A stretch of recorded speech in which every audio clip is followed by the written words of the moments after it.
Hey everyone, I just want to bring you Grey. Parents be advised, 18 years or older. This is actually a reread for me. I haven't read Darker or Freed yet. I actually got Freed earlier this week, so that's going to be a new read for me. But Grey and Darker I've had for a while now. I've read all of the 50 Shades back when it was all a hype, and I still own it. So now I own the whole series, like from her perspective, and this one is from his perspective. I was obsessed. I watched all the movies. I loved the wine back when I was drinking and they were coming out with the red and white wine. I bought them both. I own all the movies. I watched them all in theaters when they were brand new the first day out. Love 50 Shades of Grey. But with that being said, Grey, wasn't too sure about. From Anna's perspective, it seems more of like when you're inside Anna's brain through the movies and the 50 Shades of Grey books, it seems more like she comes in and she tries to save him, and it's like a world romance, and he is introducing her to all these new things and exciting, but he's just a lost soul that needs to be saved and whatnot. That is what you get from Anna's perspective, okay? But in this section, or in this part of the series, it's through the whole thing, every Anna and Christian, when they're together, it's the same story, so it seems pretty repetitive. So by the time I got to about this section of the book, I was like, all right, I'm done. I already kind of know what's going on. But I only read this like within just a couple of days, because at the beginning, it was quite entertaining being inside his head. At the very beginning, he wakes up at he actually has nightmares like you see in the After series, which kind of makes me wonder if there's like a copycat thing going on. I do know that this series was a fan fiction series of Twilight, which right then and there you kind of already could tell what my reading style is. Bad romances from Washington State. That's the dangerous guy and the girl can't be away from him and whatnot. But in this one, he's desperate, so desperate to get him to sign the contract that allows him to be her dom and his submissive. And he's like, the rules still apply, and that whether or not you do the contract, the only way you'll go into my playroom, which is the Red Room of Pain, if you sign the contract, which he ended up breaking that rule and bringing her into there anyway. But this main storyline of when they're all together, 50 Shades of Grey versus Grey, you kind of see it from a different perspective, and it's either that I'm older or I didn't really notice it at first when I was reading and watching 50 Shades of Grey, but I could kind of tell that he's a bit of a douchebag. I don't know how I feel about him in this one. I mean, I still love the story. I know I was completely obsessed, but for some reason, in this novel, it kind of just seems a little bit more towards the sex a little bit. And then in the 50 Shades of Grey version, yeah, all of it's in there, but her version of the story has a little bit more of a story to it, and I don't know if that makes sense.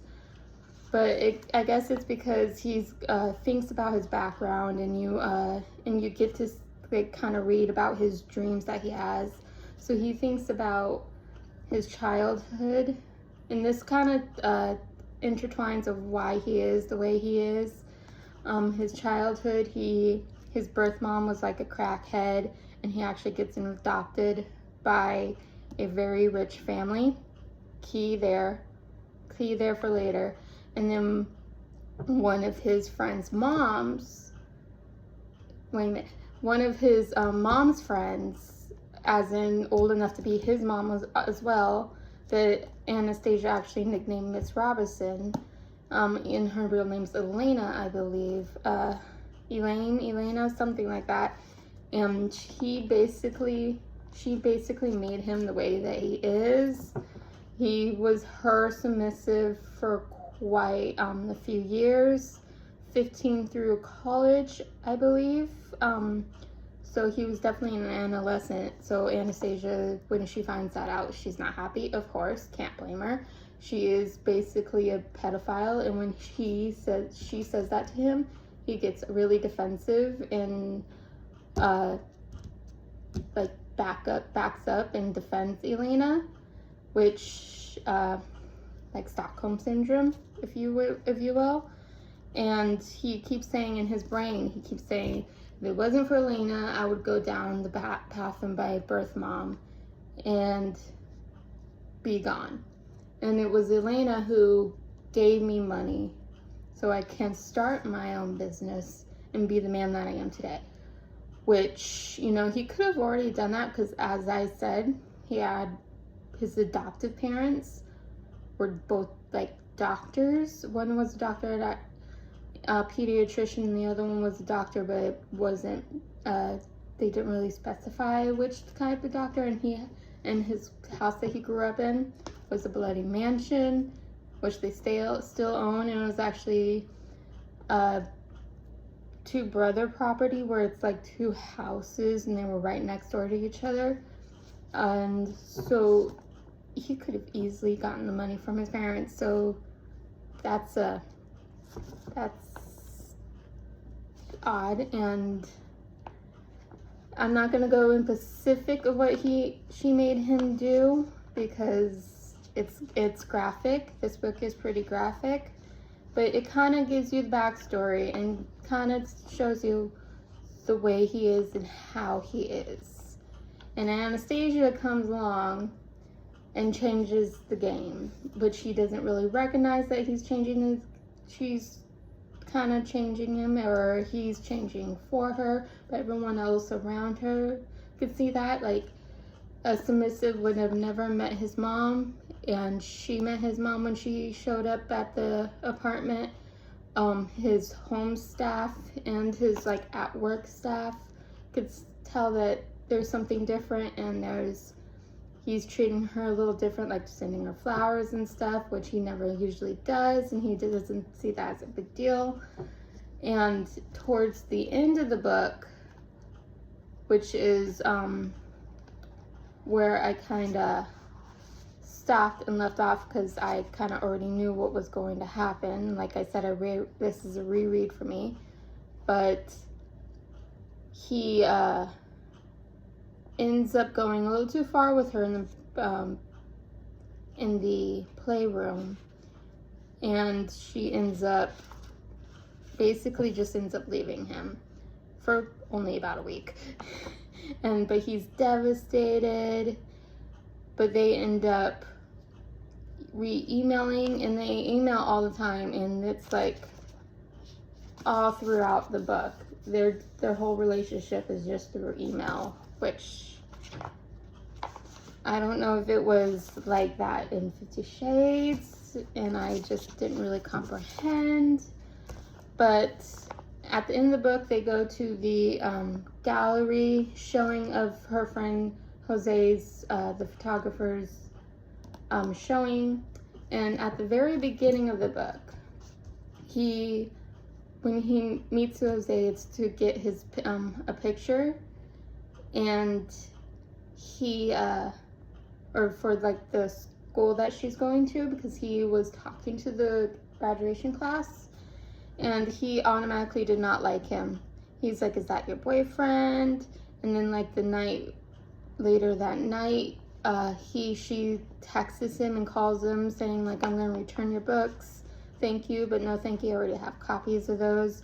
And when he went to go pick her up from the bar, he noticed that Jose was trying to like force himself on her because she's drunk, and he pushes her away like, dude, she said no, no means no, which kudos for him. I'm glad he did that for her. And I understand that that's like his first real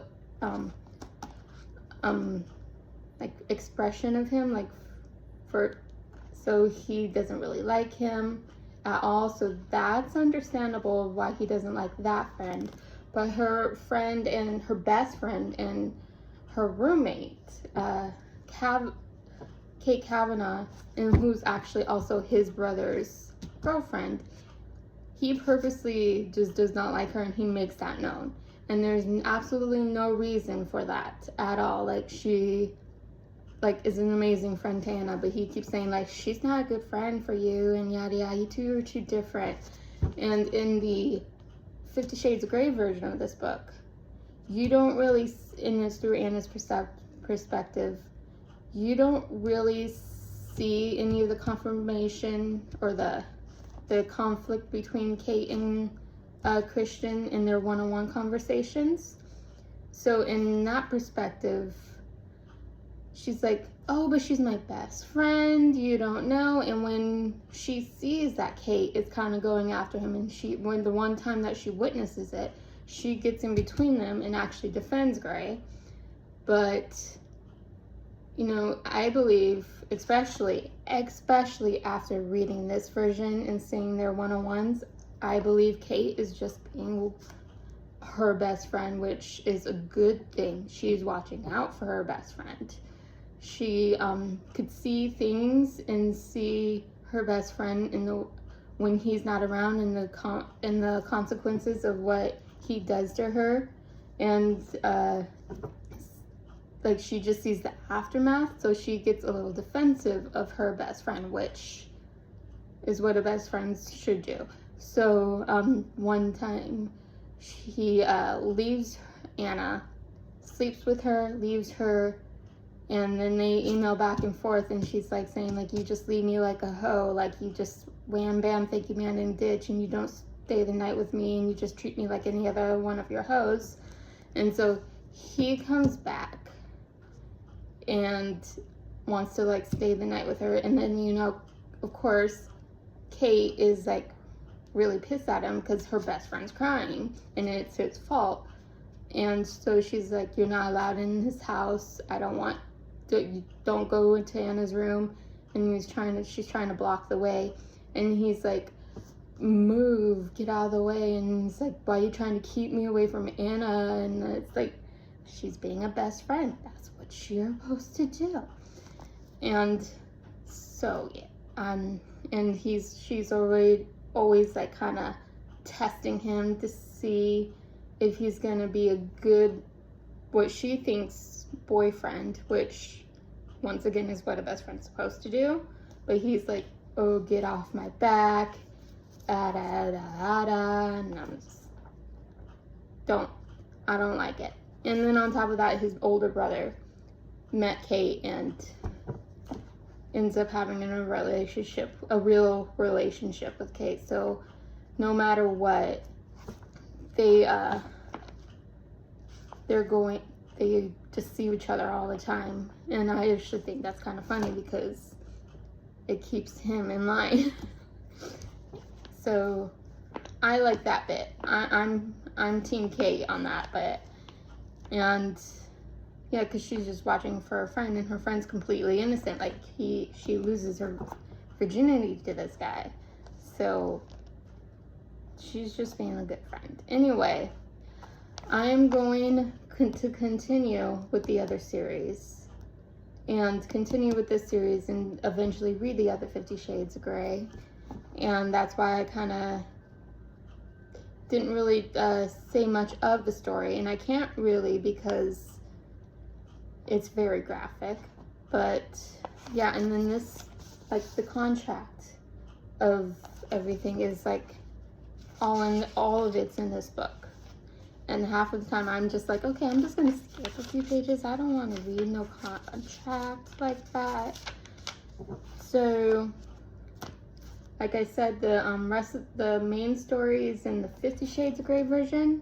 This is just in his head, which, by the way, it's got very kind of difficult to be in his head, but so I'm gonna wait until I read 50 Shades of Grey to tell you about the whole, like, the actual storyline, and then I'm gonna continue with this one, but I'm gonna read this series first, but I'm gonna wait for a while before I read Darker, because to give myself a wee bit of a break on this, because it, like I said, it's very graphic.